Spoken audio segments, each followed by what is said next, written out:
Isang batang lalaki ang marahang naglalakad. Nakayuko ito at mariing pinagmamasda ng lupang kanyang nilalakaran. Pauwi na siya mula sa maghapong pag-aaral sa isang pampublikong eskwelahan. Hirap man sa buhay at sa kanyang kalagayan, ay porsigido siyang makapagtapos at tuparin ang kanyang mga pangarap. Ilang hakbang pa ng paglalakad nang biglang mapigtas ang isang dahon ng suot niyang tsinelas. Ganun na lamang ang kanyang pag-iling dahil batid niyang natanggal na naman ang alambre na nilagay niya upang maayos ang sira-sira niyang sapin sa paa. Hinubad na lang niya ang kanyang mga tsinelas at nagpasyang maglalakad na lamang siya ng nakapaa. 2 kilometro din ang lalakarin niya pa uwi, kung saan ay tatawirin pa niya ang isang mababaw na sapa na may maitim na tubig. Ilang hakbang pa ng maliliit niyang mga paa ay narating na niya ang isang lumang gate sa bandang likod ng kanilang paaralan. Ito ang dinadaanan niya pa uwi araw-araw. Ito ang nagsisilbing hangganan kung saan ay walang sino mang ibang tao ang nangangahas pang magtungo sa lugar kung saan siya naninirahan. Bumaling pa ng tingin ng batang lalaki sa gawing harapan ng kanilang eskwelahan. Pinagmasdan niya ang kanyang mga kamag-aral at iba pang mga estudyante na kasama ang kanilang mga magulang o mga kapatid sa pag-uwi. Muli na naman siyang nakadama ng lungkot at panlulumo dahil alam niyang kailanman ay hindi na niya mararanasan pa ang ganoon. Paglabas niya sa lumang gate ay yumuko siya. Pinagmasdan niya ang lupang kanyang tinatapakan. Iba ang kulay nito kumpara sa lupang nilalakaran niya kanina. May pagkamaitim ang kulay nito. Walang sigla at walang buhay. Wala ni isang ligaw na damo ang tumutubo sa lupang araw-araw niyang dinaraanan pa uwi. Iginala pa niya ang kanyang paningin at mga patay na puno naman ang nasa unahan niya. Walang kulay berde o dilaw, ni walang sumisibol kahit lumot man lang. Magtatakip silim na nang marating niya ang isang maliit na kubo. Pagbaba niya sa kanyang bag ay agad na niyang hinanap ang kaisa-isang tao na kasama niya sa buhay. Ang kanyang lola na siyang nagpalaki sa kanya mula noong siya ay maulila sa ama at ina. "Lola? Lola, nakauwi na po ako!" Sigaw ng batang lalaki habang iniikot niya ang bakuran ng kanilang kubo. Lumayo pa siya ng ilang hakbang mula sa kanilang bahay, paakyat sa isang mababang burol, hanggang sa natanaw na niya ang matandang babae na nakaluhod sa lupa at kasalukuyang umuusal ng kanyang orasyon. Bumuntong hininga na lamang ang batang lalaki at pumihit na pabalik sa kanilang kubo. Alam kasi niyang kapag nasa ganoong tiyempo na ang kanyang lola, ay hindi na niya ito pwedeng abalahin pa o lapitan. Ilang minuto pa ng taimtim na pag-usal ng mga kakaibang salita at tumayo na ang matandang ali mula sa pagkakaluhod nito. Umatras ito palayo sa isang butas na may lawak na isang dipa. Ang butas ay nagmistulang isang kawalan, isang espasyo sa lupa na purong kadiliman. Umatras pa ng dahan-dahan ng matandang ali nang mapansin niyang tila unti-unting gumagapang ang luwang ng madilim na butas. Tila may buhay ito na mas lalo pang lumalaki o lumalawak sa paglipas ng bawat sandali. Samantala, matapos hugasan ng batang lalaki ang maliit na kaldero, ay inangat na niya ang takip ng isang malaking banga. Napaarko na lamang ang labi niya pagkat isang dakot na lamang ng bigas ang nilalaman nito. Natigilan na lamang siya nang biglang nagliwanag sa labas ng kanilang bahay. Napatakbo siya palabas at napatingala. Kita niya ang pulang ilaw sa himpapawid mula sa isang flare gun na labis niyang ikinatuwa. Pagbaba ng paningin niya ay naglalakad na papalapit ang kanyang lola. "Nilo, kunin mo na ang lampara.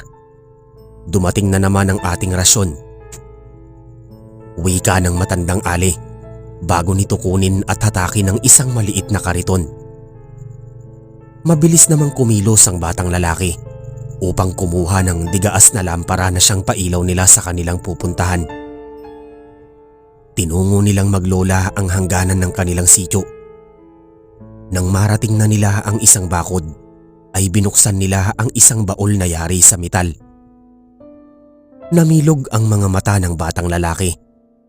Sa dami ng nilalaman nitong mga makakain, mga bitamina para sa kanya, mga dilata, ilang maliliit na sako ng bigas, ilang supot ng biskwit at tinapay, at mayroon ding ilang pares ng mga pambatang damit. Pero ang labis na nagpasaya kay Nilo ay nang makita niya ang isang pares ng bagong tsinelas. Agad niya itong isinuot, saka siya nagtatalon at nagtatakbo. Ang matandang ali naman ay biglang napako ang tingin sa malayo. Tanaw niya ang ilang ilaw sa masukal na kakahuyan.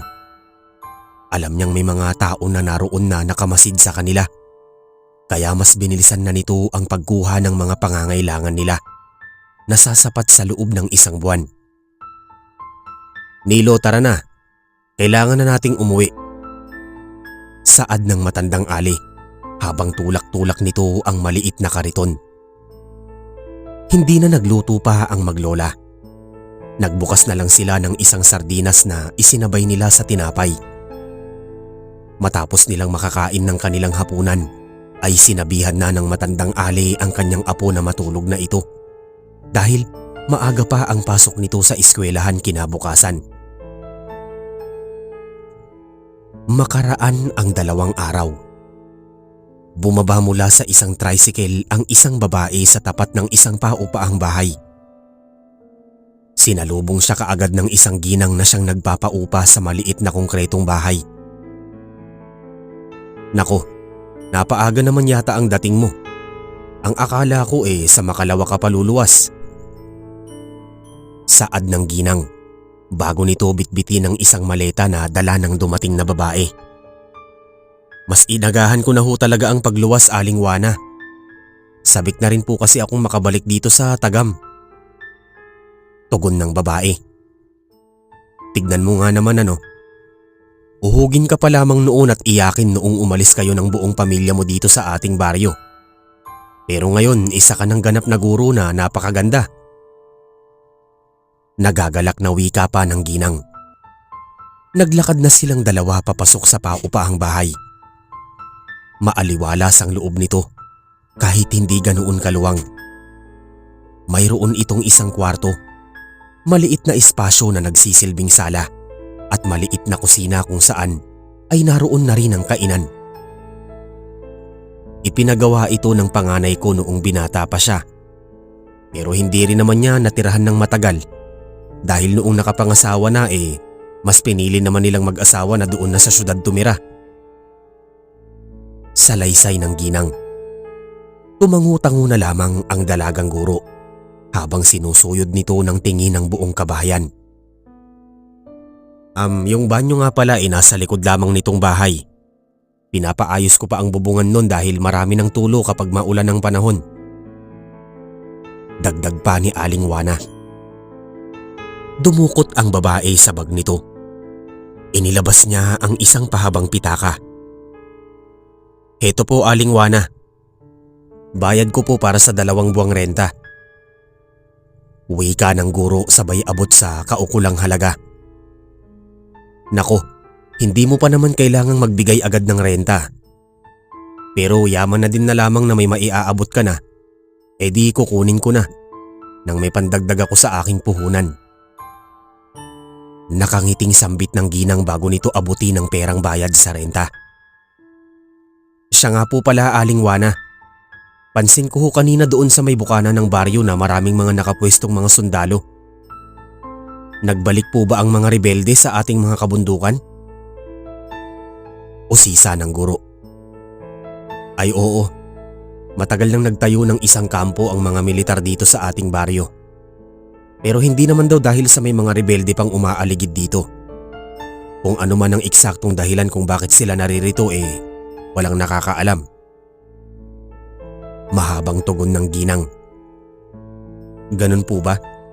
Sadya pong nakakapanibago na sa lugar na to. Halos magkakadikit na ang mga kabahayan. Samantalang noon kailangan mo pang maglakad ng ilang hakbang bago mo marating ang kapitbahay. Wika ng guro. Sadyang malaki na talaga ang pinagbago ng Tagam mula noong umalis kayo dito. Pero saka na natin yun pagkwentuhan. Unahin mo munang ayusin ang mga gamit mo at nang makapagpahinga ka na rin mula sa mahabang biyahe. Ako naman ay babalik na sa aking tindahan. Saad ng ginang. Sige ho, Aling Wana. Marami pong salamat. Pahabol pa ng guro. Sige Vivian, maiwan na muna kita. Kung may kailangan ka pa, magsabi ka lang ha. Tugon ni Aling Wana bago ito umalis. Sa kabilang dako. Sarge, may nasagap kaming balita. Wika ng isang unipormadong sundalo kasama ang dalawa pa nilang kabaro. Ano na naman ba yan? Baka naman babae na naman yan. Saad ng sarhento na abalang naglilinis ng sapatos nito. Tama ka, Sarge. Pero iba ang isang to. Hindi daw taga dito sa baryo, kundi bagong salta. Sobrang ganda. Mistisa at mukhang mamahalin. Vivian daw ang pangalan niya. Isa siyang teacher. May kilig na tugon ng sundalo bago ito naupo sa tabi ng kanilang sarhento. Oh, anong ibig niyong sabihin ngayon? Sarkastikong tugon ng sarhento. Lakad tayo. Pasyal tayo sa baryo. Hanapin natin si Ma'am. Sambit naman ng isa pang sundalo. Ayan na naman kayo eh. Maghahunting kayo ng babae. Tapos ako naman ang ipapasubo niyo bandang huli. Paano kung may sabit na rin ang isang yun? Yamot na saad ng sarhento. Sir, kahit may asawa na ang isang yun, panalong panalo pa rin. Kayang-kaya mong sulutin. Panunuya pa ng sundalong tauhan ng sarhento. Iniumang ng sarhento ang kanyang sapatos na wari ipupukpok niya sa 3 pilyong tauhan niya. Pero naudlot ang kanilang biruan nang dumating ang kanilang tinyente. Nagsitayo ang 3 sundalo, maliban kay sarhento na nanatili lamang sa pagkakaupo. Alvarez, isama mo ang 3 ito. Magtungo kayo sa may eskwelahan. May magaganap na aktibidad ang mga bata doon. Araw ng scouting nila ngayon. Kailangan nila ng bantay at seguridad. Tiyakin yung walang ibang bata o kahit pa matanda nalalampas sa may lumang gate. Atas ng tinyente. Yes sir. Sabay-sabay na tugon ng 3 sundalo. Habang simpleng pagsaludo lang naman ang ibinigay ng sarhento sa kanilang CO. Sa eskwelahan, makaraang maisaayos ni Vivian ang kanyang mga gamit, ay pinasya niyang pasyalan muna ang paaralan kung saan siya nag-aral noon. Mula kindergarten hanggang grade 1. Oy Vivian, Vivian Palacio, totoo nga ang balita ni Aling Wana noong nakaraang linggo na babalik ka. Masiglang tinig ng isang babae na may karga-kargang bata. Jenjen? Jennifer Domingo? Balik na tanong naman ni Vivian sa babaeng naging kababata niya noon. Matalik na kaibigan at kaklase hanggang sa unang baitang. Nang nagawa niya itong makilala dahil sa malaking nunal nito sa pagitan ng kanyang ilong at bibig. Grabe, artistahin ka na talaga ngayon ha? Pero kita mo naman, nakilala pa rin kita kaagad. Saad ng babaeng may kargang bata. Anong artistahin? Dahil lang naman to sa tubig na wasa sa syudad. Antayin mong mangitim ulit ako at saka mo sabihin yan. Birong tugon naman ni Vivian. Balita ko teacher ka na daw ngayon. Buti ka pa. Natupad mo na yung pangarap mo noong mga bata pa tayo. May panlulumong saad ng kababata ni Vivian. O bakit parang hindi ka masaya? Ako nga ang mas dapat mainggit sa'yo kasi may cute ka ng baby. Saad ni Vivian. Sabay pisil sa pisngi ng batang babae. Meron na nga pero hindi lang isa, kundi 3 na. Diyos ko, 25 pa lang ako pero tignan mo mukha na akong 40. Malakas na sambit ng babae, kasunod ang malakas nitong pagtawa. Saglit na natahimik ang dalawang magkababata nang bigla silang naubusan ng sasabihin sa isa't isa. Maiba tayo, Jenjen. Kamusta nga pala yung iba pa nating mga kalaro noon? Usisa ni Vivian para magbukas ng panibagong paksa nila.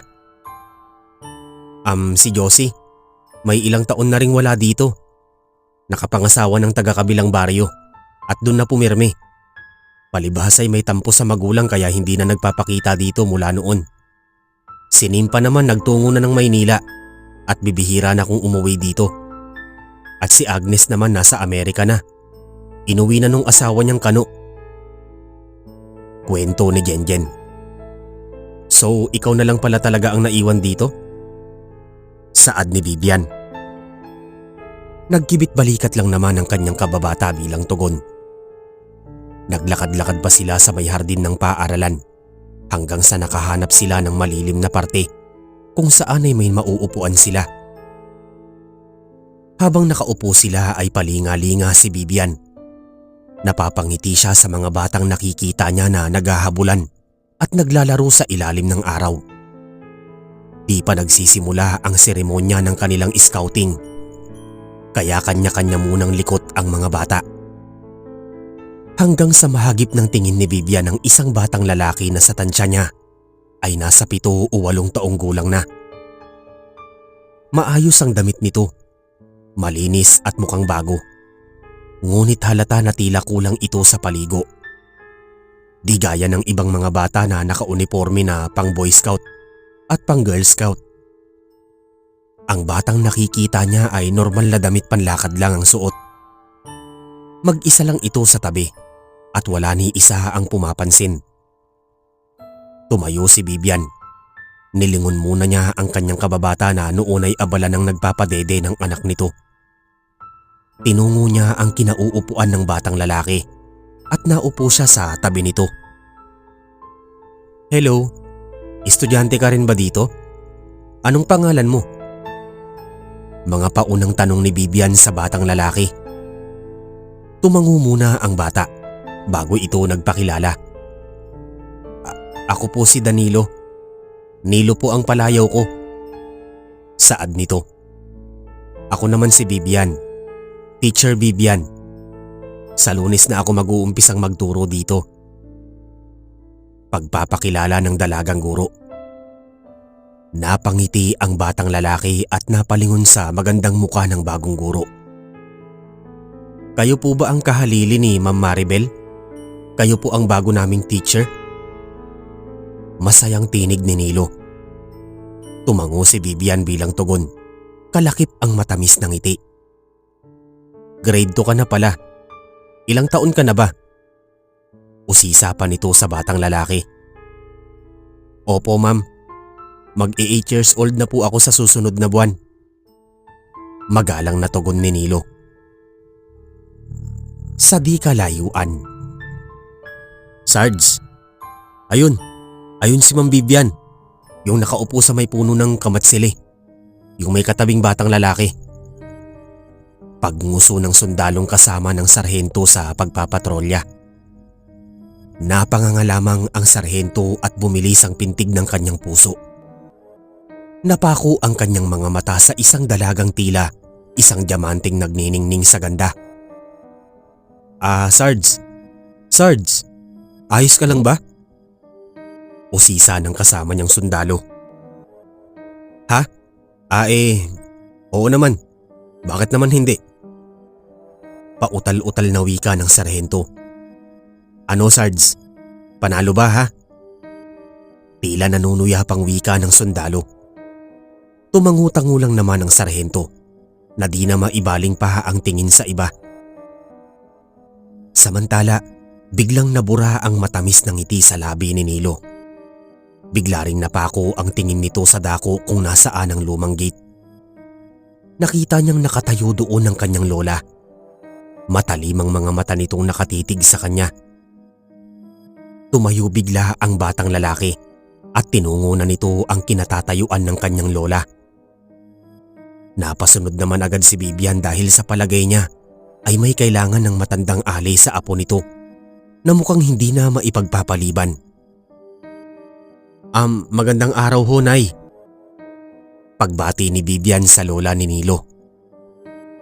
Isang matalim na pagtitig lang naman ang tugon ng matandang ali. Nilo, umuwi na tayo. Saad ng matandang ali na parang may panggigigil ang himig. Akmang kikilos na si Nilo palabas ng lumang gate nang hawakan ni Vivian ang magkabilang balikat nito. Mawalang galang na ho sa inyo, Nay. Pero mag-uumpisa pa lang po ang seremonya ng scouting nila. Kailangan na po ba talagang umuwi ni Nilo? Usisa ni Vivian. Muli lamang bumaling ang tingin sa kanya ng matandang ali at mas dumiin pa ang pagtitig nito na parabang lalamunin siya nito ng buhay. Kilos na, Nilo. Huwag mo na akong paghintayin pa. Mariing wika ng matandang ali na tila ba hindi nito nakikita o naririnig ang dalagang guro.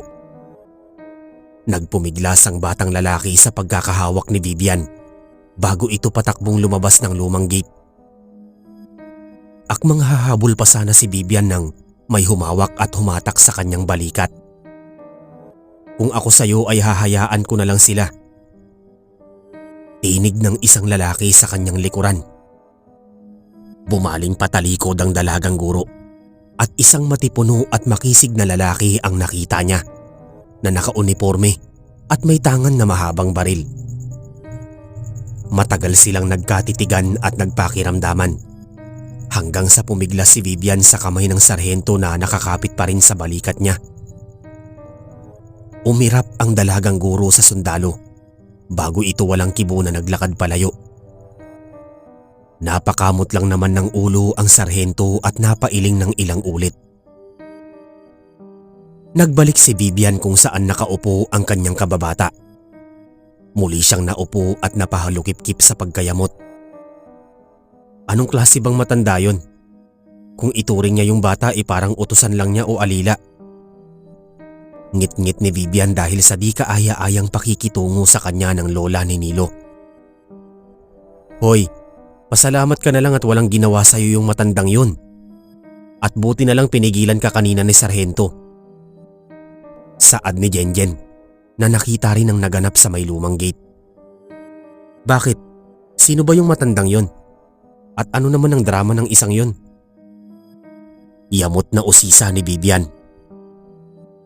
Naging seryoso ang anyo ng kanyang kababata. Malalim pa itong suminghap ng hangin bago nito simula ng isang kwento. Mga bata pa tayo noon para maunawaan ang mga nangyari noon. Doon sa Sitio Pansol, kung saan nakatira yung maglolang yon. Kwento sa akin noon ng aking tiyuhin na dating barangay tanod na nagsimula daw ang lahat noong isang gabing nagroronda sila. Seryosong panimula ni Jenjen sa kwentong nagpasalin-salin na ng ilang taon sa bawat residente ng kanilang baryo. Ano bang nangyari noon?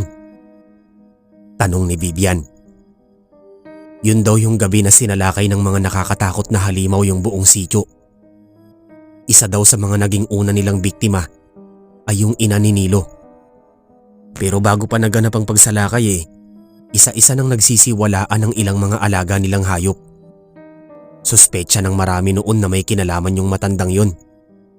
Taglay daw niya ang kapangyarihang tumawag ng mga nilalang mula sa ibang mundo. Sa katunayan nga daw, hanggang ngayon ay nakabukas pa rin daw yung lagusang binuksan niya noon.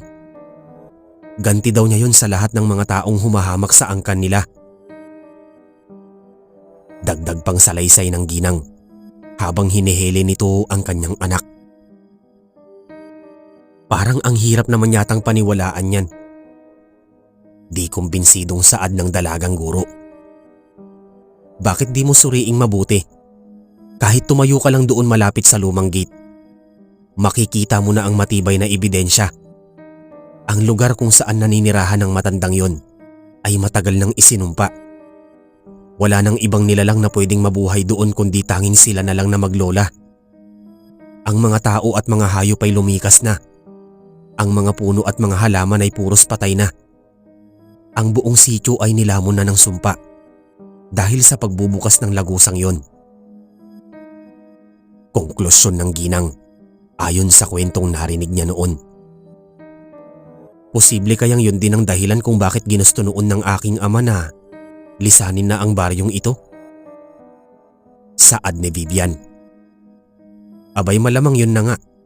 Di ba't isa sa mga konsehal ng barangay noon ng tatay mo? Kaya posibleng nalaman niya ang insidenteng yun noon. At sa takot niya inilayo na lang niya ang pamilya niya dito. Marami ding nagbalak noon na umalis na pero alam mo naman kung gaano pa kahirap ang buhay dito noon. Kung magsisilikas ang lahat, saan naman kami titira? Tugon ni Jenjen. Paano naman daw ba nagtapos yung pagsalakay ng mga halimaw? Tanong pa ng guro. Nagkibit balikat lang naman ang kababata nito dahil di rin ito sigurado kung aling bersyon ng katapusan ng kwento ang paniniwalaan niya. Marami kasing kwento kung paano natapos ang malagim sa gabing yon. Sabi ng iba, kusa din daw nagsibalik sa lagusan yung mga halimaw bago sumapit ang bukang liwayway. May ilang nagsasabi na yung ama daw mismo ni Nilo ang kumontra sa kapangyarihan ng sarili nitong ina. Siyempre mula sila sa iisang angkan, kaya kung may ganoong kapangyarihan yung ina, meron din yung anak. At may nagsabi rin na yung matandang yun na rin mismo ang nag-utos sa tinawag niyang mga halimaw na magbalik na kung saan sila nanggaling. Para bang ginusto lang niyang mapaslang yung mga taong kinaiinisan niya at maitabo yung iba pa. Kaya ngayon solong-solo na nila yung buong sityo. Wala nang sino mang tao ang gagambala pa sa kanila. Mahabang kwento pa ng ginang. Ano nga pala ang nangyari dun sa ama ng bata? Usisa ni Vivian. Inilapit ni Jenjen ang mukha nito kay Vivian at pabulong itong nagwika.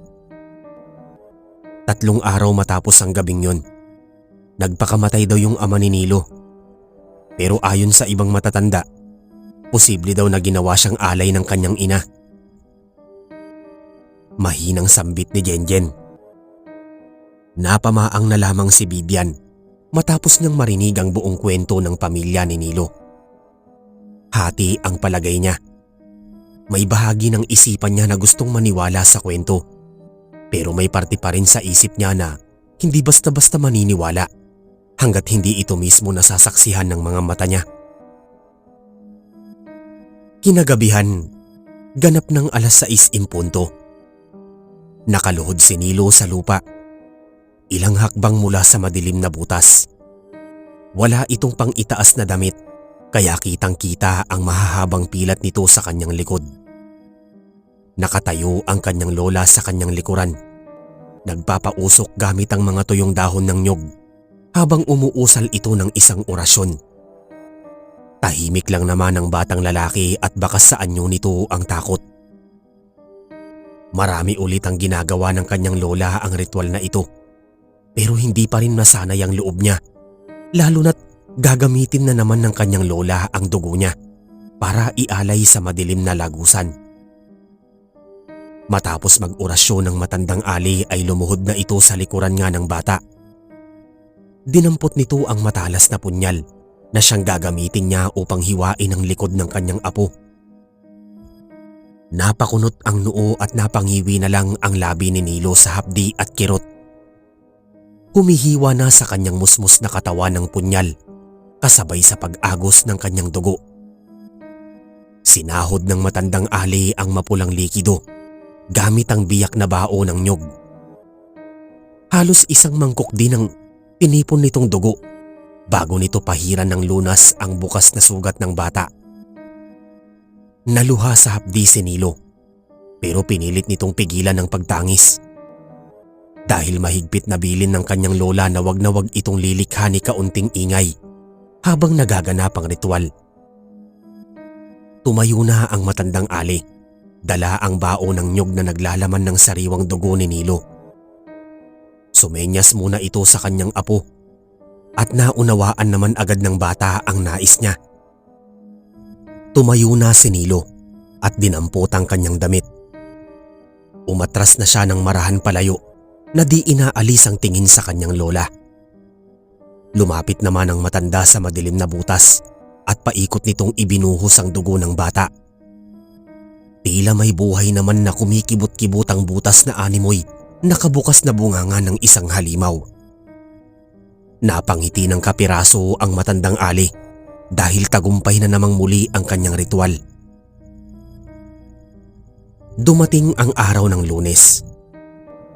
Unang araw ng pagtuturo ni Vivian sa eskwelahan ng sinilangan niyang baryo. Pagpasok niya ng silid paaralan ay nasa loob na ang mga bata. Nakaupo na sila sa kani-kanilang mga upuan at tahimik na nag-aabang sa bago nilang guro.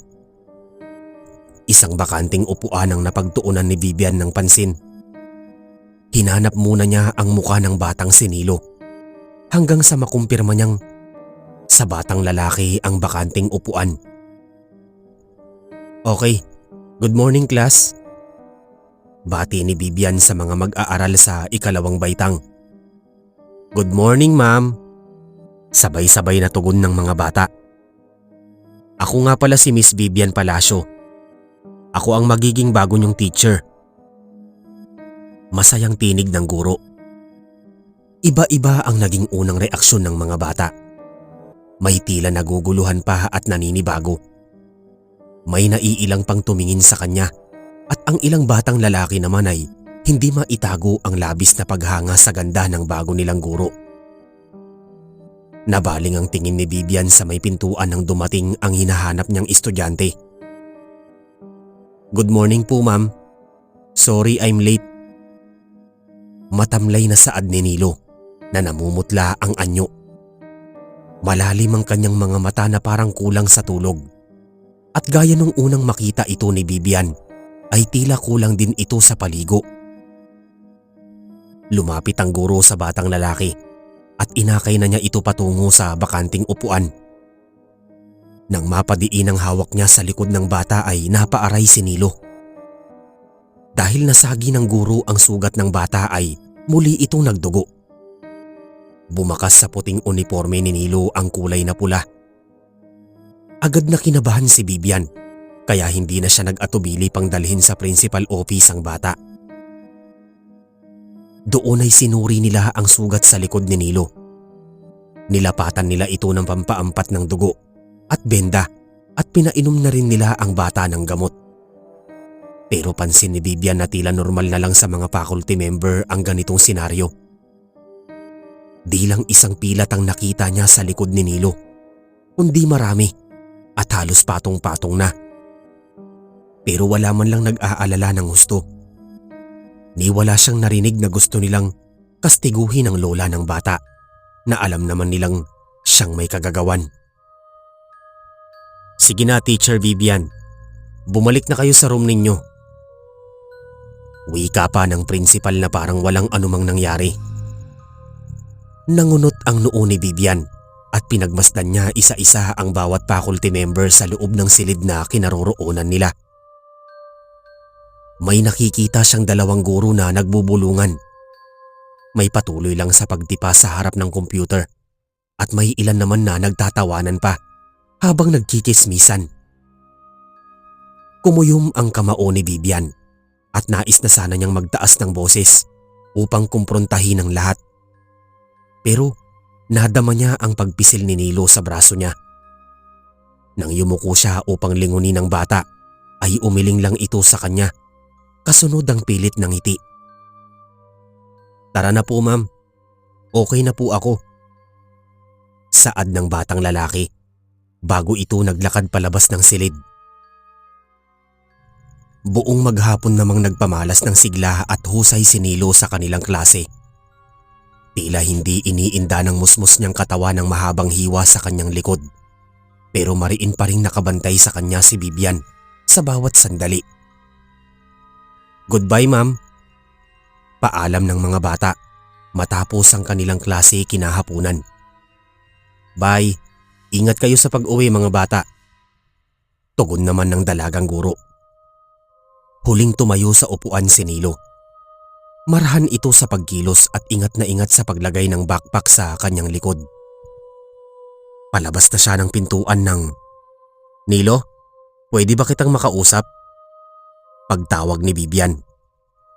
Nakayukong lumapit sa kanya ang bata at tahimik na naupo sa harapang upuan. "Maaari ko bang malaman kung napano yung sugat mo sa likod?" Usisa ng guro.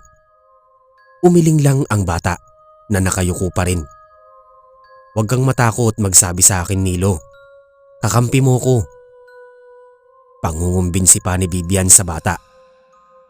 Biglang tumayo si Nilo at patakbo na itong lumabas ng pintuan. Napatayo naman si Vivian pero hinabol na lang niya ng tingin ng bata hanggang sa makalabas na ito sa lumang gate. Ganap na 5:00 ng hapon. Namimili si Vivian sa isang maliit na talipapa para sa kanyang hapunan. "Hi, Teacher Vivian." Tinig na pumukaw sa pansin niya. Nang mag-angat siya ng paningin, ay nakita niyang muli ang makisig na sundalo. Matagal silang nagtitigan habang pilit binabalikan ni Vivian sa kanyang isipan kung saan at kailan niya nakita ang sundalong nasa harap niya. Ako nga pala si Homer. Sergeant Homer Alvarez." Pagpapakilala ng sarhento. Ikaw yung humila sa akin doon sa may gate." Naningkit ang mga mata ni Vivian habang dinuduro niya ang sarhento. Ako nga. Pasensya na. Trabaho lang kasi." Tugon ng sarhento. "So, trabaho mo pala na mangialam?" Saad ni Vivian na umagaw na sa pansin ng ibang mga tao. Hindi. Ang ibig kong sabihin trabaho ko na bawalan ng mga taong lumampas doon sa may lumang gate." Katwiran ng sarhento. Nangunot ang noo ni Vivian at mas lalo pang naningkit ang kanyang mga mata. "Doon tayo. Sumunod ka sa akin." Mariing atas nito sa sarhento. Pangiti-ngiti namang sumunod ang sundalo na pasimple pang kumaway sa 3 tauhan nito. Nang makalayo na sila sa maraming tao ay sinimulan na ni Vivian ang mang-usisa. "Ano bang mga nalalaman mo? Bakit bawal lumampas sa gate na yon? Samantalang yung musmus na bata ay doon dumadaan pa uwi araw-araw." Mahinang usisa ni Vivian. "Alam mo kasi ma'am, medyo confidential lang usapin yan . Ang totoo, konti lang din ang nalalaman ko." Kamot-ulong tugon ng sarhento. Ano ngang nalalaman mo? Ano ba talagang nangyari noon sa Sitio Pansol?" Tanong pa ng guro. Ewan. Maglilimang taon pa lang naman akong nakadestino dito.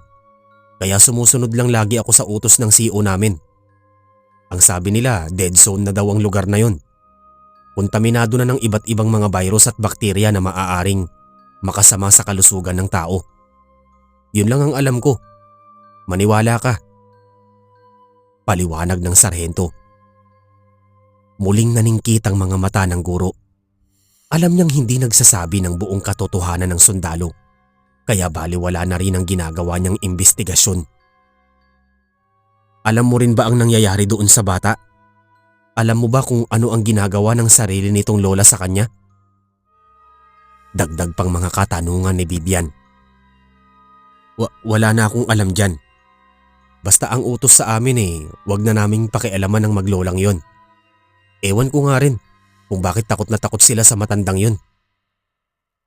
Tugon ng sundalo. "Naniniwala ka ba sa mga kwento ng mga tao dito?"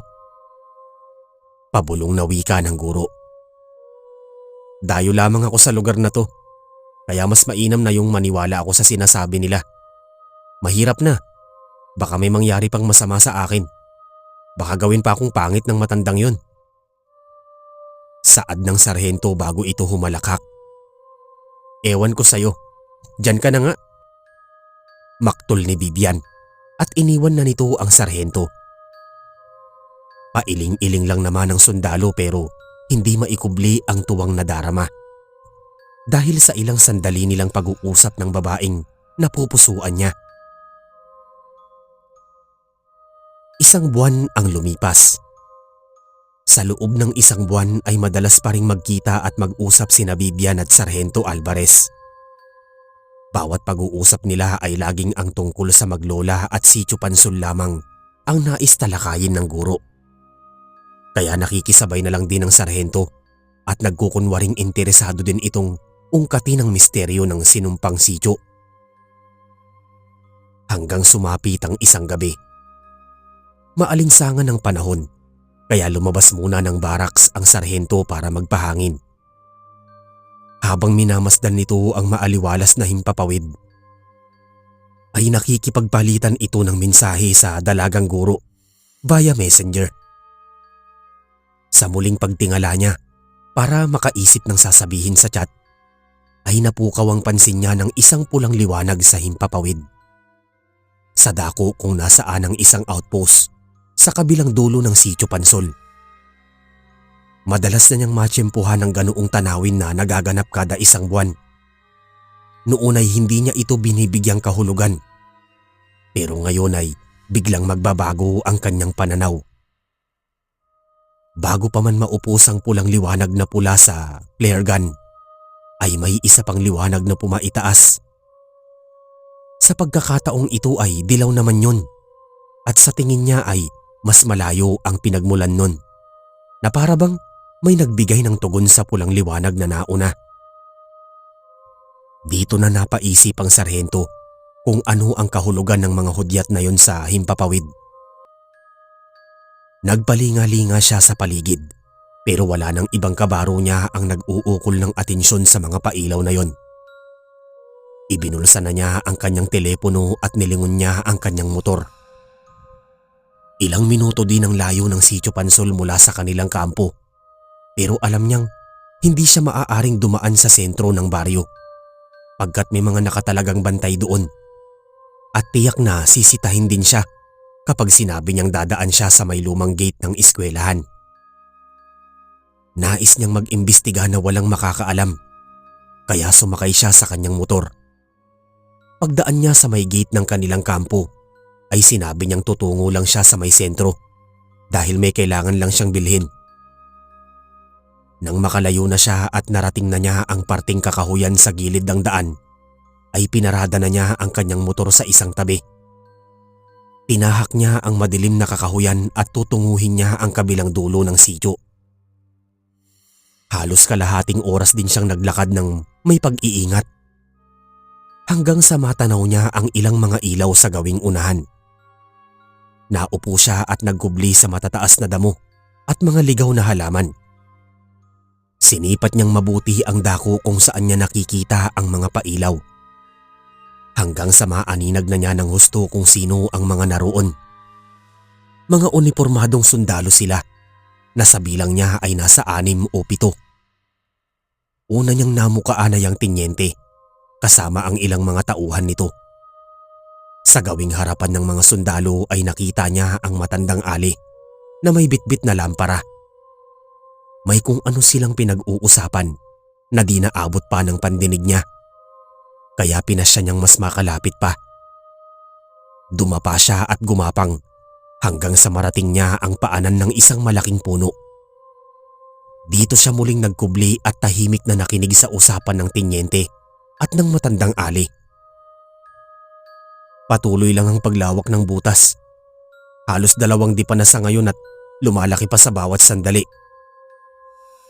Saad ng matandang ali. Basta't ituloy mo lang ang ginagawa mong ritual. Kung kailangan mong gawin yun ng 2 beses kada buwan, ay gawin mo. Atas ng tinyente. Usapan ng 2 na malinaw sa pandinig ng sarhento. Naisip niya ang kanyang cellphone. Kukunan niya ng larawan ng tagpong yun at ipapakita niya kay Bibian kapag nagkita sila kinabukasan. Lumihis siya sa katawan ng puno at humanap ng malinaw na anggulo para kumuha ng litrato. Pero pagbukas pa lang ng kanyang cellphone, ay nakatanggap siya ng mensahe mula sa isa niyang tauhan. Laking pasalamat na lang niya dahil nakasilent lang lagi ang cellphone niya. Nakakatatlong kuha pa lang siya ng mga larawan nang tumawag bigla ang tauhan niya. Mariin niyang pinindot ang cancel para mahinto na ang pagtawag. Nang lingunin niyang muli ang kinaroroonan ng tinyente at nung matandang ali ay nanlaki ang kanyang mga mata. Nakatingin na sila sa dako kung nasaan siya at di niya alam kung nababanaagan ba siya ng mga ito o ang liwanag lamang ng nagmumula sa screen ng cellphone niya ang nakikita nila.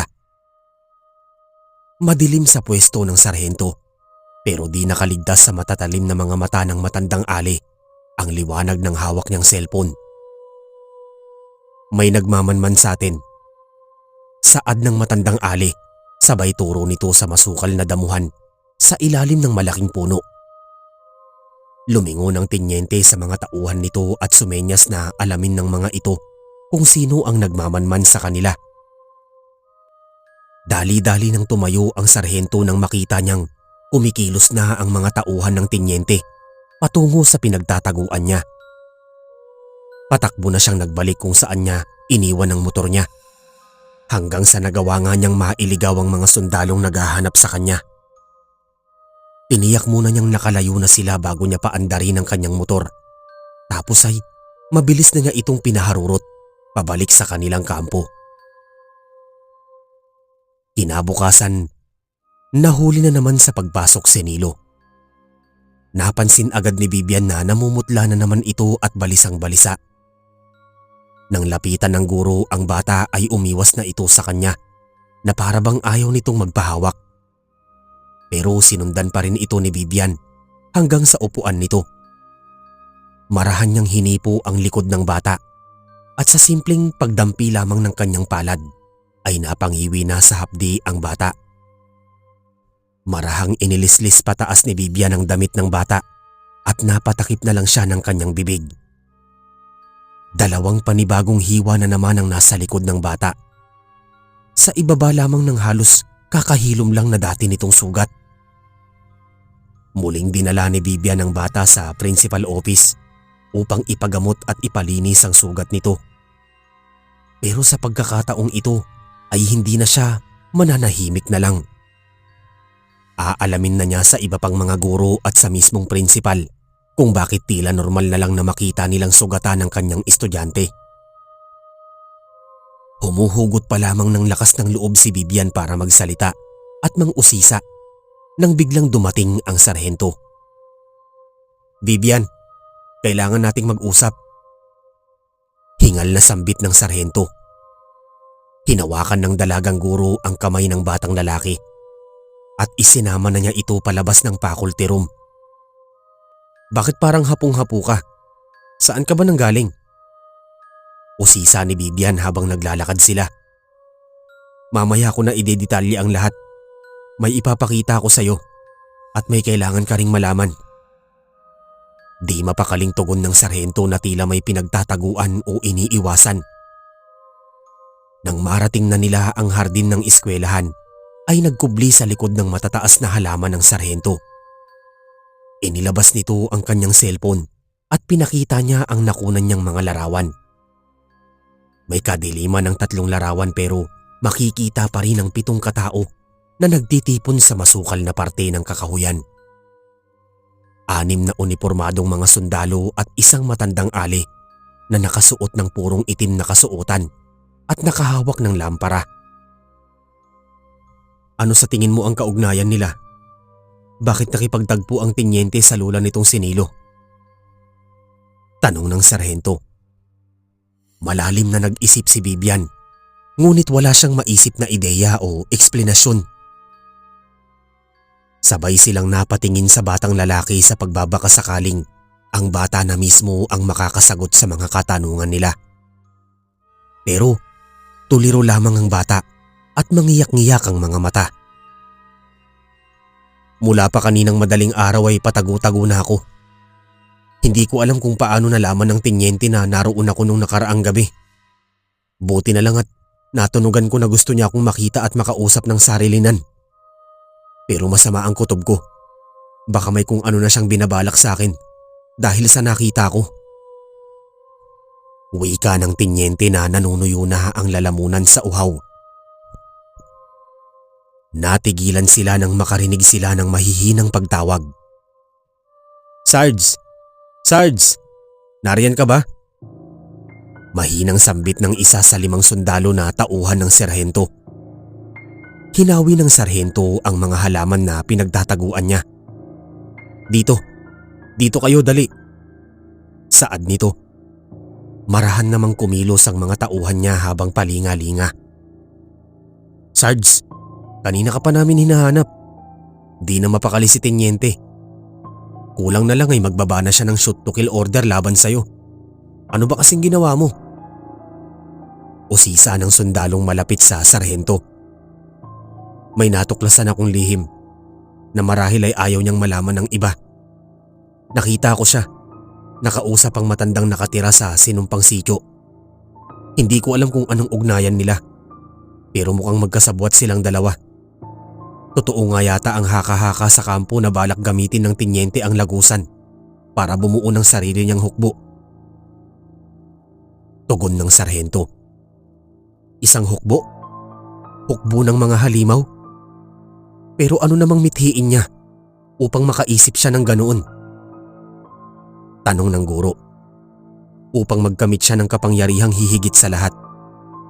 Kapag nagawa nilang makontrol ang mga halimaw na mula sa ibang mundo, ay magiging makapangyarihan na sila, higit kanino man. Sagot ng sarhento. Napakamakasariling hangarin. At itong batang ito pa ang ginagamit nila para sa kahibangan nila. Nagngangalit na sambit ni Vivian. Kailangan natin silang pigilan. Kailangang mahinto ang tuluyang pagbubukas ng lagusang yun. Wika ng sarhento. Anong binabalak mo, Sarge? Tanong ng isa sa 5 tauhan ng sarhento. Pupunta tayo sa sinumpang sityo at haharapin natin ang matandang yon. Tugon ng sarhento. Wag po. Hindi po kayo dapat lumapit sa may butas. Sabi ng lola ko, magigising daw ang mga halimaw kapag nakaamoy sila ng ibang dugo. Kaya ang dugo ko ang ginagamit niya para mapigilan ang pagluwang ng butas at ang muling paggising ng mga halimaw. Sabat naman ng batang lalaki. Nagkatinginan sina Vivian at Sargento Alvarez. Mas lalo pa silang nakadama ng awa para sa bata. Dahil di lamang ang katawan nito ang sinisira nila, kundi maging ang kaisipan nito. Ginagamit ba talaga ng iyong lola ang dugo mo para pigilan ang mga halimaw? O ginagamit niya ang dugo mo para makontrol sila at palakasin, para sa muli nilang pagsalakay? Tanong ng sarhento. Umiling-iling lang ang batang lalaki na labis ng nalilito. Di na niya alam kung alin ba ang mas matimbang. Ang paniniwalang kinamulatan niya sa kanyang lola o ang sinasabi ng sarhento. Bakit di natin alamin mismo sa matandang yun ang katotohanan? Saad ni Vivian. Natigilan ng sarhento at napatitig ito ng mariin sa mga mata ng dalagang guro. Nagkatinginan naman ang 5 sundalo na tauhan ng sarhento. Bakas ang pangamba sa kanilang anyo, pagkat wala pa ni isa sa kanila ang nagawa ng makapasok sa isinumpang sityo. Alam mo ba kung gaano kadelikado yung binabalak mo? Paano kung totoo ngang may kapangyarihan ng matandang yon? Paano kung sa mga sandaling ito ay nagawa na niyang tawagin ng mga halimaw mula sa ibang mundo? Saad ng sarhento. Paano kung mali ang mga akala natin? Paano kung kailangan pala nila ng tulong? Hindi naman mananatili itong sinilo sa poder ng kanyang lola kung alam niyang masama ang pagkatao nito. Balik na katanungan ni Vivian. Yumuko ang sarhento at tumitig ito sa batang lalaki. Yumuko lang din naman ang bata at mas humigpit pa ang kapit nito sa kamay ng kanyang guro. Kung ganoon ay wala na nga tayong pagpipilian. Kailangan na nating alamin ang buong katotohanan at kung tama ang suspecha ko sa matandang yon. Pasensyahan na lang tayo, Nilo. Saad ng sarhento bago ito naglakad patungo sa lumang gate. Bago sila tumawid patungo sa isinumpang sityo, ay nagplano muna sila.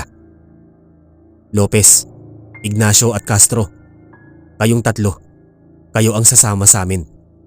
At kayong 2 naman, Garcia, De La Cruz, bumalik kayo sa kampo. Atas ng sarhento sa 5 nitong tauhan. Kapag hindi kami nakabalik sa loob ng 1 oras, humingi na kayo ng backup sa headquarters. Dagdag pa nito. Sumaludo naman ang 2 sundalo na inatasan niyang magbalik sa kanilang kampo bago sila kumilos. Ano? Tara na? Tanong pa ng sarhento sa dalagang guro bago sila nagpatuloy. Sa kabilang dako, nanlalaki ang mga mata ng matandang Ali habang napapaatras ito palayo. Mas lalo pang bumibilis ang paglawak ng lagusan na higit pa sa kanyang inaasahan. Umihit na siyang patalikod sa madilim na butas. Kailangan na niyang mahanap ang kanyang apo. Halos magkandara pa na ito sa pagtakbo, paahon sa maliit na burol. Nilo? Nilo, apo! Pagtawag ng matandang Ali habang tinatahak nito ang daan patungo sa eskwelahan. Sa mga sandaling ito ay naglalakad na rin ang grupo ng sarhento kasama ang guro at ang batang lalaki patungo kung nasaan ang isinumpang sityo. Makaraan ng ilang minuto ay nagtagpo na ang grupo at ang matandang Ali. Nasa kabilang panig na ng sapa ang matanda na hinihingal at aligaga ang anyo. Itinutok ng sarhento ang baril nito sa matanda at ganoon din ang ginawa ng kanyang mga tauhan. Tumalim ang mga mata ng matandang Ali at dumiin ang pagtitig nito sa dalagang guro. Anong ginagawa niyo dito? Bakit kayo nang himasok at nangahas na tumapak sa lupaing ito? Gigil na wika ng matandang Ali. Naparito kami upang alamin ang katotohanan. Kung ano ba talagang nangyayari sa lugar na ito at kung bakit kailangan niyong saktan ng apo ninyo. Tugon ni Vivian. Sabihin ko man ang katotohanan o hindi, ay wala rin naman kayong magagawa. Ang inyong presensya sa lugar na ito ay mas lalo lamang magpapalubha sa sitwasyon. Ang aking apo lamang ang kailangan ko, kaya ibigay niyo na siya sa akin. Matigas na tinig ng matandang Ali. Niyapos ni Vivian ang batang lalaki dahil nagpupumilit itong kumawala sa mga kamay niya. Nilo, apo, halika dito. Sumama ka sa lola. Biglang naging maamo ang anyo ng matandang Ali kasabay sa pagsamo nito. Akmang hahakbang na patawid ng sapa ang matanda nang pinaputukan ng sarhento ang paanan nito bilang babala. Hanggang dyan ka lang, tanda. Ibibigay lang namin sa iyo ang apo mo kung magsasabi ka ng totoo. Saad ng sarhento. Muling tumalim ang mga mata ng matandang Ali. Hindi nyo alam ang pinapasok nyo. Dito pa lang ay binabalaan ko na kayo. Hindi nyo magugustuhan ang mga posibleng maganap kapag nagmatigas kayo. May pagbabantang tinig ng matandang Ali. Hindi mo ko kayang takutin. Dahil hawak namin ang kailangan mo para sa iyong maitim na plano. Ano ba ang ipinangako sa iyo ng tinyente para gawin mo ang kahibangang ito? Tugon ng sarhento. Humilig-hilig lamang ang ulo ng matandang Ali bago ito ngumiti ng kapiraso. Nais niyo talagang malaman ang totoo? Sige, sumunod kayo. Saad nito bago ito lumakad pabalik sa kanilang sityo. Samantala, nagsisilitaw na sa madilim na lagusan ng napakaraming mga mata na nagkukubli sa dilim. Naghihintay na ang hukbo ng mga halimaw sa tuluyang pagbubukas ng lagusan. Daan-daan ang kanilang bilang at sila ay ang pangunahing bugso pa lamang ng paparating na dilubyo. Huminto na sa paglakad ang matandang Ali nang matanaw na nito ang kanilang munting kubo. Sa kanyang kinatatayuan pa lamang ay ramdam na niya ang presensya ng napakaraming mga halimaw na malapit nang makaahon mula sa madilim na lagusan. Huli na ang lahat. Bulalas ng matandang Ali habang tulala ito sa kawalan. Huli na ang lahat para saan? Usisa ni Vivian. Bumaling ng dahan-dahan ng matandang Ali sa guro at kita ang matinding pangangatal ng mga labi nito. Binalaan ko na kayo na wag na kayong tutuloy pa hanggang dito. Pero mapilit kayo. Ngayon ay masasaksihan na mismo ng mga mata ninyo ang katotohanan. Wika ng matandang Ali, kasabay ng isang matinis at garalgal na pag-atungal ng isang nilalang na umahon mula sa madilim na lagusan. Nanlaki ang mga mata ng sarhento nang makita nito sa itaas ng maliit na burol ang isang nilalang na sa bangungot lamang makikita. Isang halimaw na may hulma at wangis ng isang tao, subalit parang tinupok ng apoy ang buong katawan nito. Wala itong mga mata, pero taglay nito ang dalawang butas sa ulo nito na kayang makaamoy ng dugo at laman kahit nasa malayo. Taglay din nito ang maluwang na bibig na puno ng matatalas na mga ngipin na kayang pumilas ng balat at laman at kaya ring dumurog ng buto. Mayroon itong mahahabang braso at malalaking palad na kayang dakutin ang buong ulo ng tao. Payatang mga binti at hita nito, pero siksik sa matitigas na hibla ng laman. Tanda na kaya din nitong kumilos ng maliksi at tumalon ng mataas. Anong klaseng nilalang yan? Nangangatal na sambit ng isa sa 3 tauhan ng sarhento. Sumigaw naman ang isa pang sundalo na hindi na nakapagpigil pa na pagbabarili ng halimaw. Sa dami ng ipinutok ng sundalo ay isang bala lamang ang tumama sa katawan ng halimaw.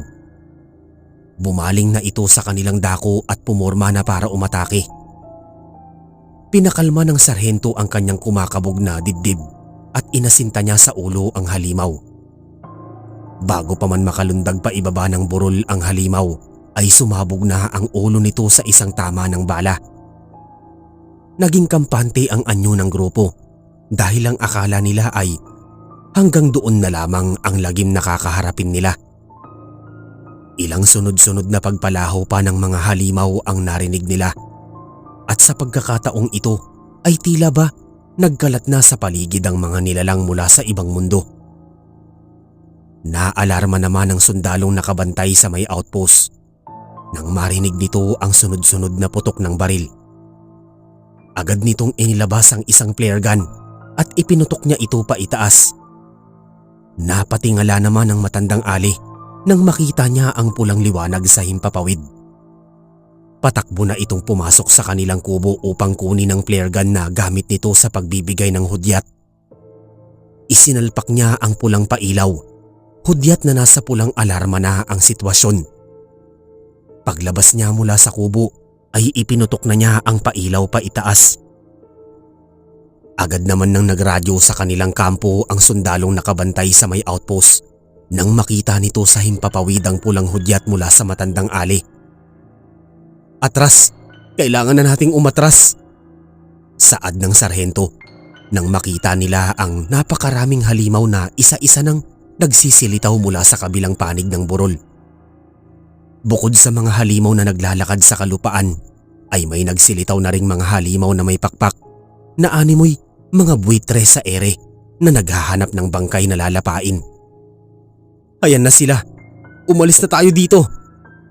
Sambit ng isa sa 3 sundalo. Itakas nyo na ang apo ko sa lugar na ito. Sobra na ang paghihirap niya para maiwasan ang dilubyong ito. Pero hindi na naging sapat ang ginagawa naming pag-aalay.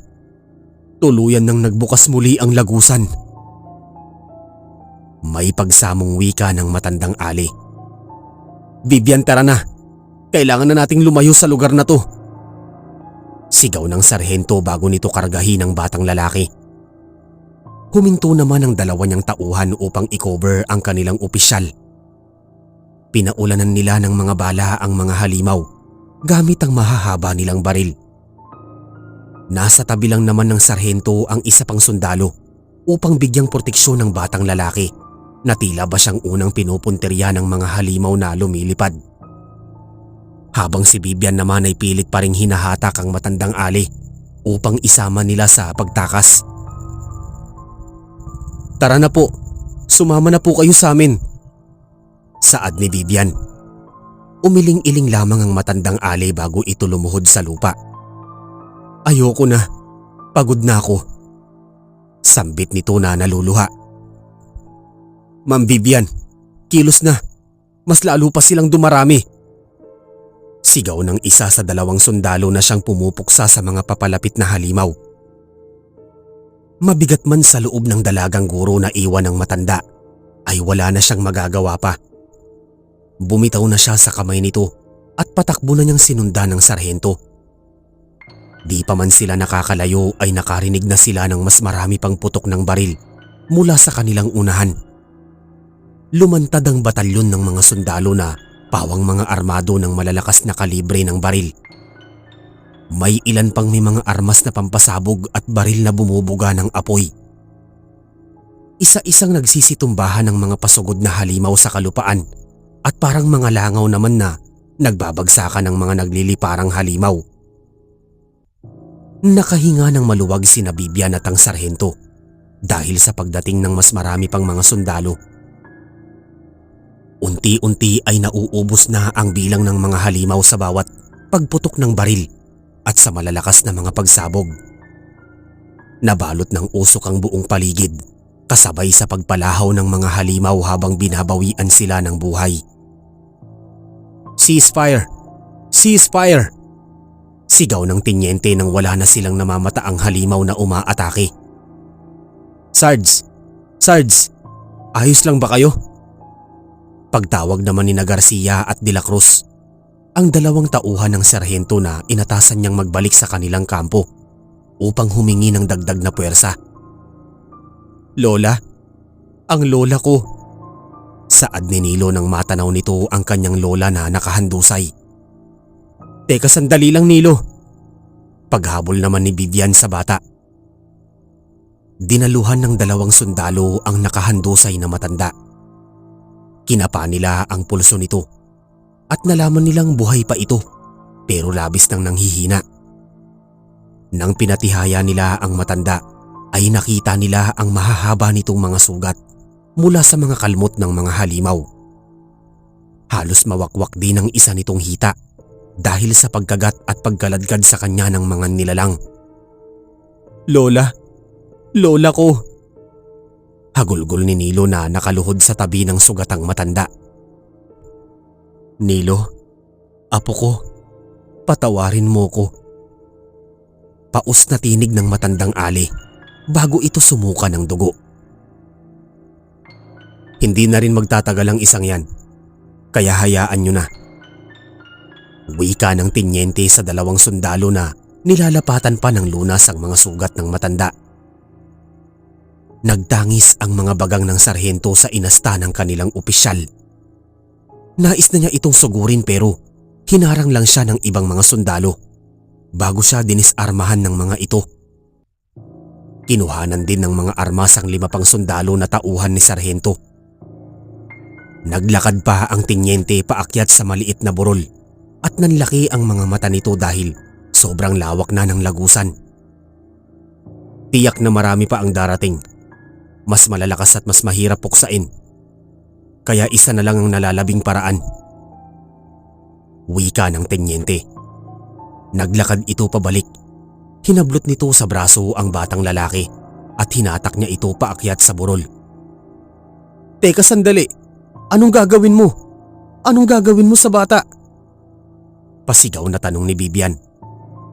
Ang dugo ng aking apo. Taglay nito ang kapangyarihan upang isara ang lagusan. Nang hihinang tinig ng matandang ali, napalingon si Vivian sa matanda na puno ng mga katanungan ng anyo. Ano hong ibig niyong sabihin? Usisa ng guro. Si Nilo ay pang-10 salinlahi na ng kanilang angkan.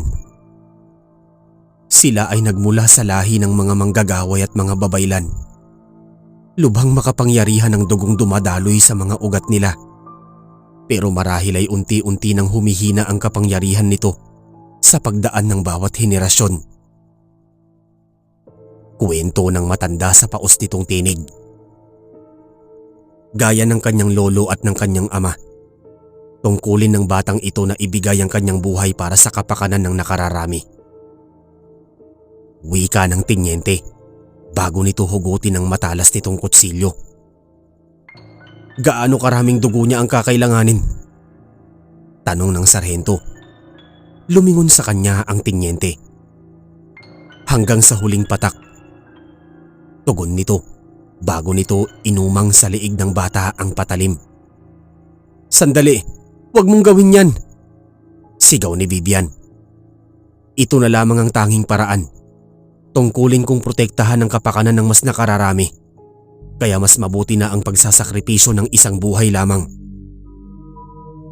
Matigas na pasya ng tinyente. Mag-isip ka, tinyente. Kung gagawin mo yan, ay parang pinagpaliban mo lang ang katapusan ng lahat. Ang batang yan, tanging siya na lamang ang nalalabi sa kanyang angkan. 5 o 10 taon mula ngayon, ay mauulit muli ito. Paano mo pa pipigilan ang muling pagbubukas ng lagusan kapag wala na siya? Katwiran ng dalagang guro. Natigilan ang tinyente at napaisip, pero hindi pa rin nagbago ang pasya nito. Kung ganoon ay magkakaroon pa tayo ng 5 pang taon para makapaghanda o makapiling ang ating mga mahal sa buhay sa mga nalalabi pang sandali. Kaya sa ngayon ay heto na lang muna.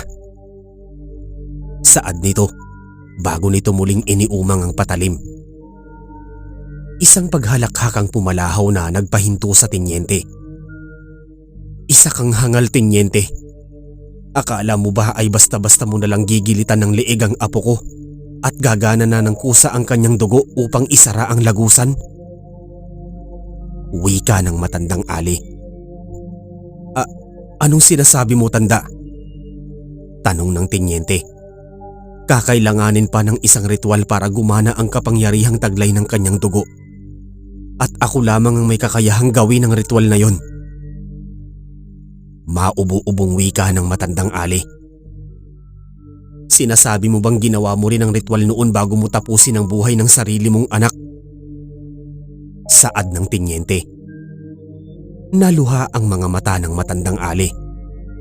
Dahil yun ang kagustuhan niya, ang pagsasakripisyo ng isang ama para sa kanyang anak. Ganoon din ang ginawa ng aking asawa noon at lahat ng mga nauna pang henerasyon nila. Ang isakripisyo ang kanilang sariling buhay upang kamunghian lamang ng iba at ituring na isang salot. May pang-uusig na wika ng matandang ali. Marami ka pang sinasabi, tanda. Wala namang silbi ang sinasabi mong ritual. Sapat na ang dugo at buhay ng batang ito. Giit ng tinyente. Sige, gawin mo na. Tapusin mo na ang paghihirap ng apo ko. At nang magsama-sama na tayong lahat sa impyerno. Sigaw ng matandang ali bago ito humalakak, kasabay sa pagbulwak ng dugo sa bibig nito, bago ito nalagutan ng hininga. Tinyente, sa likod mo! Sigaw ng sarhento. Isang mahabang galamay ang lumitaw mula sa madilim na butas at sa isang iglap lamang ay nagawa na nitong puluputan sa liig ang tinyente. Tinangay ng malaki at mahabang galamay ang opisyal papasok sa madilim na lagusan at tanging pagsigaw na lamang nito ang narinig nila. Mabilis namang kumilos si Vivian upang kunin ang batang lalaki. Open fire! Sigaw ng sarhento nang muling nagsilitaw ang mas marami pang mga galamay. Yumanig ang lupa at umahon mula sa lagusan ng naglalakihang mga halimaw na itsurang mga dambuhalang insekto na may makakapal na pananggalang. Isa sa mga dambuhalang halimaw ay nagtataglay ng mga pansipit at mga mahahabang galamay sa taas ng maluwang nitong bibig. Muling umalingaw-ngaw ang sunod-sunod na putukan at mga pagsabog. Namaluktot na lamang si Vivian sa likod ng malaking bato habang yakap nito ang batang lalaki. Nagkakalasog-lasog ang katawan ng naglalakihang mga halimaw sa bawat pagtama ng naglalakihang mga bala. Ngunit marami na rin ang nalalagas sa hanay ng mga sundalo. May mga nananatiling matapang at di tumitigil sa pagbaril, habang may mga ilan na mas pinili na lang umatras at tumakbo. Parami pa ng parami ang naglalabasan sa butas habang patuloy pa itong lumuluwang. Kaunti na lang sa hanay ng mga sundalo ang nalalabi, pero matapang pa rin silang nakikipaglaban. Ilang sandali pa ay dumagundong na sa himpapawid ang paparating na puwersang militar sa ere. Lulan ng 5 assault helicopter. Nagliparan naman ang mga pampasabog mula sa naglalakihang mga tangke sa kalupaan. "Vivian, kilos na. Ligtas na kayo. Dumating na ang reinforcement." Saad ng sarhento. Umatras na ang mga sundalong, paubos na ang mga bala at mga nasugatan. Ang mas malakas na puwersa na ng mga militar ang sunod na haharap sa mga dambuhalang halimaw. Sa bawat malakas na pagsabog ay nawawasak at nadudurog ang makapal na pananggalang ng naglalakihang mga insekto, hanggang sa naubos na ang hanay ng ikalawang bugso ng mga halimaw. Malapit nang marating ni Vivian ang eskwelahan. Nagawa na nilang makalayo sa kaguluhan. Tanaw na nila ang ilang mga tao sa di kalayuan. Mga tao na labis din ng takot at pangamba. Ngunit ni Katiting ay wala silang ideya kung anong klaseng dilubyo ang nagaganap sa isinumpang sityo. Napalingon pabalik ang sarhento at napatingala. Isang helikopter ang gigewang-gewang na ang lipad, ang malapit nang bumulusok patungo sa kanila. "Incoming!" sigaw niya, sabay sa paghatak niya kay Vivian at sa batang lalaki. Maraming tao ang hindi nagawang makaiwas sa pagbagsak ng sasakyang pandigma. Laking pagtataka ng mga sundalo kung anong nilalang ang dahilan ng pagbagsak na yon. Muling yumanig ang lupa at pumalahaw ang nakabibinging atungal ng isang napakalaking nilalang mula sa ibang mundo. Nanlaki na lamang ang mga mata ng lahat nang umahon mula sa madilim na lagusan ang isang napakalaking kamay na may malapad na braso na mas mataas pa sa mga kabundukan.